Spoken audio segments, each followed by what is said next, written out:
میرے نبی پاک صلی اللہ علیہ وسلم نے فرمایا جو رب کے بندے ہوں گے ان کے قیامت کے دن چہرے چمک رہے ہوں گے. تو یا رسول اللہ صلی اللہ علیہ وسلم اس کے علاوہ بھی کچھ بندے ہیں. فرمایا لعن عبد الدنیا وعبد الدرہم. فرمایا کچھ دنیا کے بندے ہیں, کچھ درہم کے بندے ہیں. ترجمہ یوں کر لو کچھ ڈالروں کے بندے ہیں. یہ حدیث مشکات میں موجود ہے. ڈالر کے, ریال کے, لاکھ کے, کروڑ کے بندے. حضور وہ کون ہے؟ فرمایا لعن عبد الدنیا وعبد الدرہم. جو دنیا کا اور دولت کا بندہ بنے وہ لعنتی ہے, ملعون ہے. یہ خدا کا بندہ رہا ہی نہیں, یہ پیسوں کا بندہ بن گیا ہے, دولت کا بندہ بن گیا ہے. اس کا معیار بدل گیا ہے. حضرت سالم بن عبداللہ بن عمر حضرت عمر فاروق کے پوتے تھے, کعبے کا طواف کر رہے تھے. طواف مکمل ہوا, 8واں استلام کر کے مقام ابراہیم کے پاس نماز پڑھنے لگے تو خلیفہ وقت کا آ گیا, گورنر.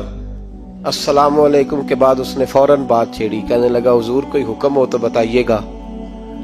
تو آپ کہنے لگے تو بڑا ہی بیوقوف ہے یار, تجھے کس نے گورنر بنایا؟ بڑا تو بیوقوف ہے, تجھے تو سلیقہ ہی نہیں بات کرنے کا. حضور کیا ہوا؟ فرمانے لگے خدا کے گھر میں آ کے اور کعبے کے سامنے کھڑے ہو کے میں بندوں سے سوال کروں, یہاں کے بھی بندوں سے مانگوں, تو بڑا ہی بیوقوف ہے. سامنے اس کا گھر ہے, سامنے اس کا گھر ہے بیت اللہ اور حجر اسود اور مقام ابراہیم اور مقام ملتزم, اور یہاں بھی میں بندوں سے مانگوں. کہتا ہے مجھے بھی کبھی کسی نے ڈانٹا نہیں تھا, میرے بھی پیروں تک پسینہ نکل گیا.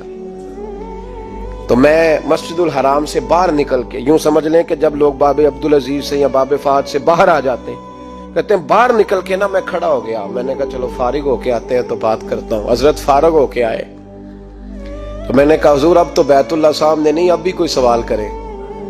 تو فرمانے لگے اچھا ضروری ہے؟ کہا حضور ضروری ہے. تو فرمانے لگے چل پہلے بتا تجھ سے دین مانگوں کہ دنیا مانگوں, بول. تو کہنے لگا حضور میرے پاس تو دنیا ہی ہے, دین تو آپ کے پاس ہے. جب یہ جواب دیا تو حضرت سالم چلنے لگے اور چلتے چلتے فرمانے لگے جا اپنا کام کر, دنیا تو میں نے اس سے کبھی نہیں مانگی جس نے دنیا بنائی ہے, میں نے اس سے نہیں کبھی مانگی, تو کیا حیثیت رکھتا ہے؟ میں نے تو اس سے بھی جب بھی مانگا ہے یا اس کا قرب مانگا ہے یا اس کے رسول کی غلامی مانگی ہے, تو اس سے نہیں مانگتا جس نے بنائی ہے. تو کیا دے سکتا ہے؟ تیری کیا حیثیت ہے؟ تو بھائی ان لوگوں نے قریب پھٹکنے نہیں دیا, ان کے قریب یہ چیز آئی نہیں. بے نیاز لوگ تھے, توجہ ہی نہیں تھی. حضرت محبوب سبحانی غوث اعظم شیخ عبد القادر جیلانی رضی اللہ تعالیٰ عنہ, آپ ایک کاروبار بھی کرتے تھے, تو آپ کا کچھ مال آ رہا تھا جہاز کے ذریعے. ایک بندے نے خبر دی کان میں حضور جہاز ڈوب گیا. فرمانے لگے الحمدللہ الحمدللہ. ڈوب گیا جناب, یہاں جہاز ڈوب جائے تو بندہ بھی ڈوب جاتا ہے. کہتے ہیں صاحب انتقال کر گئے, 10 لاکھ کا نقصان ہو گیا تھا, مال ڈوب گیا پورا جہاز ہی. فرمایا الحمدللہ, اور تم نے جلدی کی خبر دینے میں سبق پڑھا رہا تھا, کیوں مجھے دخل اندازی دی تم نے میرے کام میں, کیوں دخل اندازی کی؟ سب الحمدللہ. تھوڑی دیر کے بعد اس نے پھر کان میں کہا حضور وہ غلط خبر تھی, جہاز بچ گیا. فرمانے لگے الحمدللہ. پھر شاگردوں سے کہنے لگے میرا چہرہ دیکھ رہے تھے پہلی خبر کے بعد بھی, اس خبر کے بعد بھی؟ کہا حضور دیکھ رہے تھے. فرمایا کوئی تبدیلی تو نہیں آئی؟ کہا حضور نہیں. فرمانے لگے شکر الحمدللہ, رب نے میرا دل دولت سے نہیں جوڑا, اپنی ذات کے ساتھ جوڑ کے رکھا ہوا ہے, تبدیلی تو نہیں آئی. یہاں تو ٹینشن ہی ٹینشن ہے, ڈپریشن ہی ڈپریشن. اور بات کس کی ٹینشن ہے؟ پیسے کوئی نہیں, دولت کوئی نہیں. کوئی چکر چل جائے نا کبھی, اس سے بھی کبھی پوچھ جس کے پاس ہے وہ تجھ سے زیادہ غریب ہے, اس سے کبھی پوچھ وہ تجھ سے زیادہ آزمائش میں ہے. غریب شہر تو فاقوں سے مر گیا, لیکن امیر شہر نے ہیرے سے خودکشی کر لی. اس کو بھی تو پوچھ اس کا کیا حال ہے. دانش منداں دا کم نہیں, دل دنیا نہ لانا, اس ووٹی کئی خامد کیتے, تے جو کیتا سو کھانا. یہ تو کام ہے اس کا. بڑے آئے بڑے چلے گئے, بڑے آئے بڑے نکل گئے, توجہ ہی نہیں, میاج ہی نہیں. حضرت مولا علی شیر خدا, علی المرتضی, امام الاولیاء, صاحب صدق و صفا, داماد مصطفیٰ صلی اللہ علیہ وسلم, اسد اللہ, حضرت علی شیر خدا رضی اللہ تعالیٰ عنہ کوفے کے چوک میں کھڑے تھے. تو کہہ رہے تھے یار میری نا طامت پرانی ہو گئی ہے, یہ میں نے زرہ بیچنی ہے, کوئی بندہ مجھ سے خرید لو تاکہ میں نئی طامت لے لوں. تو ایک بندہ کان میں کہنے لگا حضور طامت کے پیسے بھی نہیں. فرمانے لگے پیسوں کو چھوڑ, علی کا سینہ دیکھ، اللہ نے ایمان کی دولت سے بھرا ہوا ہے۔ پیسے اہمیت نہیں رکھتے، ان کی وہ اہمیت نہیں جو دنیا نے بنا لی ہے۔ فرمایا ضرورت نہیں تھی، اب ذرا احساس ہوا ہے کہ زیادہ ہی پھٹ گیا ہے، پردہ نہیں صحیح طرح پورا کرتا، تو میں نے کہا چلو زیرہ بیچ کے نیا لے لے۔ ضرورت نہیں، مزاج نہیں، طبیعت نہیں، انہوں نے ماحول نہیں بنایا۔ ہمارے تو حد ہو گئی، اتنا بری حالت ہے کہ ناقابل برداشت۔ حضرت عمر فاروق رضی اللہ تعالیٰ عنہ صحابہ نے مسجد نبوی میں بیٹھ کے میٹنگ کی۔ عمر کی تنخواہ بڑی تھوڑی ہے مال غنیمت میں سے، اب تو عمر کے پوتے بھی ہیں، نواسے بھی ہیں، رشتہ داریاں بھی ہیں، تعلق بڑھ گئے ہیں، اور عمر فاروق بوڑھے بھی ہو گئے۔ میٹنگ ہوئی مسجد میں، اس طرح کریں کہ عمر کا کچھ تھوڑا سا نا مشاعرہ، کچھ تنخواہ، کچھ خدمت، کچھ وظیفہ بڑھا دیں۔ بات طے ہو گئی، جب مکمل ہو گئی تو کہنے لگے یہ بتاؤ شیر سے بات کس نے کرنی ہے؟ ادھر جائے گا کون؟ پہلے اس کا نام تو بتاؤ، وہاں جائے گا کون؟ تو انہوں نے کہا یہ تو ہم نے سوچا ہی نہیں، بات تو بڑی تگڑی ہے، عمر سے کون بات کرے گا؟ یہاں جتنا مرضی تگڑا پیر ہو، آپ نذرانہ لے کے جائیں، مسئلہ ہی کوئی نہیں۔ کبھی کسی کو کہنا پڑا ہے؟ تو کہتے ہیں جناب کون بات کرے گا؟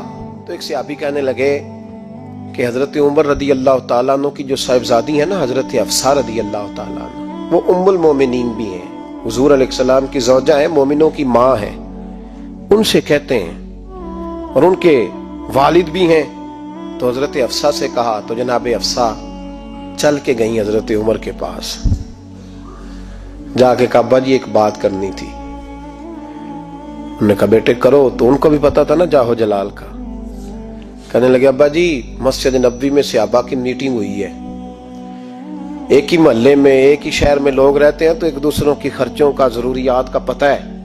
کہتی ہے میں نے پس منظر سارا کر کے بات کی، میں نے کہا سب کو پتہ ہے کہ آپ کے خرچے بڑے بڑھ گئے ہیں، تو مجھے نا انہوں نے حضور کی زوجہ سمجھ کے، قابل احترام سمجھ کے میری ذمہ لگایا ہے کہ تھوڑے سے پیسے آپ کے بڑھانے ہیں۔ تو حضرت عمر فاروق رضی اللہ تعالیٰ عنہ کی صاحبزادی کہتے ہیں عمر کو اتنا جلال آیا کہ اٹھ کے کھڑے ہو گئے، کہنے لگے حفصہ ان لوگوں کے نام بتا، میں انہیں دروں سے ماروں گا، اور اس طرح ماروں گا کہ ان کی کمر پہ نشان پڑے، ان کی کمروں پہ نشان پڑے، اس انداز میں درے ماروں گا کہ مجھے زخم نظر آئے۔ ابا جی اتنا جلال کس بات کا؟ سادی سی بات ہے۔ تو سیدنا عمر فاروق رو پڑے، کہنے لگے سادی سی بات ہے، میرے لیے مسجد نبوی میں بیٹھ کے میٹنگ ہوتی رہی کہ عمر کو دولت دینی ہے، لوگوں نے یہ مجھے سمجھ لیا ہے، مسجد نبوی میں بیٹھ کر میرے لیے یہ میٹنگ ہوتی رہی کہ عمر کو پیسے دینے ہیں، اس کو دولت کے ساتھ ہم نے نواز رہے، مسجد نبوی میں میرے لیے کس کو یہ جرت ہوئی؟ فرمایا حفصہ کاش کہ تو میرے پاس پیغام لے کے نہ آتی، کوئی اور آتا اور پھر میں اسے دروں سے مارتا۔ حضرت حفصہ کہتی ہے میں خاموش ہوئی تو میری طرف دیکھ کے فرمانے لگے بتا نا، تو نبی پاک کے گھر میں رہتی تھی، میرے مصطفیٰ کا طریقہ کیا تھا، کرنا بات اس طریقے پہ میرے ساتھ گفتگو کر۔ تو حضرت حفصہ کہتی میں رو پڑی، میں نے کہا ابا جی غلطی ہو گئی، آئندہ نہیں کروں گی۔ بھائی معیار بنایا ہوا تھا، آپ یقین کریں ہمارے تعلقات آپ شادی پہ دیکھ لیں، جو غریب رشتہ دار ہے اسے کون منانے جاتا ہے، لیکن ساری برادری کٹھی اس کے دروازے پہ بیٹھی ہے، جس نے آنا ہے تو کچھ لے کے آنا ہے، ہر چیز دولت میں تلے گی، معیار ہی دولت بن گیا ہے، مقصود ہی دولت بن گیا ہے۔ اس پیسے نے، اس دنیا داری نے، دنیا دار پجاری زردے کتیاں دے گل ٹلی ہو، اتنا سخت رویہ لوگوں نے اپنا لیا، رشتوں کا تقدس نہیں رہا۔ ایک مجلس میں میں نے ایسا رنگ بھی دیکھا، ایک ایسا شخص جسے میں ذاتی طور پہ جانتا ہوں کہ عالم بھی ہے، پرہیزگار بھی ہے، نیک بھی ہے، وہ بھی بیٹھا تھا اور اس کے ساتھ ایک سیٹھ بھی بیٹھا تھا، لیکن جو لوگوں کا عقیدت کا رشتہ اس درویش کے ساتھ ہونا چاہیے تھا وہ سیٹھ کے ساتھ تھا۔ تو میں غور کر رہا تھا کہ یار قوم کا ذہن کس طرح کا ہو گیا، صرف اس کے ہاتھ میں پیسے، دولت مند ہے، اس آدمی کی درویشی بھی گئی، علم بھی گیا، تقوی بھی گیا، صرف پیسے نہیں ہے اس کے پاس تو وہ کونے میں لگا ہوا ہے، اور اس سے لوگ بچ بچ کے سلام۔ اور میں کہا کرتا ہوں عقیدت کا پتہ چلتا ہی تب ہے جب اجتماع ہوتا ہے، اکیلے درویش بیٹھے ہیں تو سب جھک کے سلام لیتے ہیں، اور جب وہ 2 MNA کے بیچ، 3 MPA کے بیچ، 5-7 سیٹھوں کے بیچ بیٹھے گا پھر تیری عقیدت کا پتہ چلے گا۔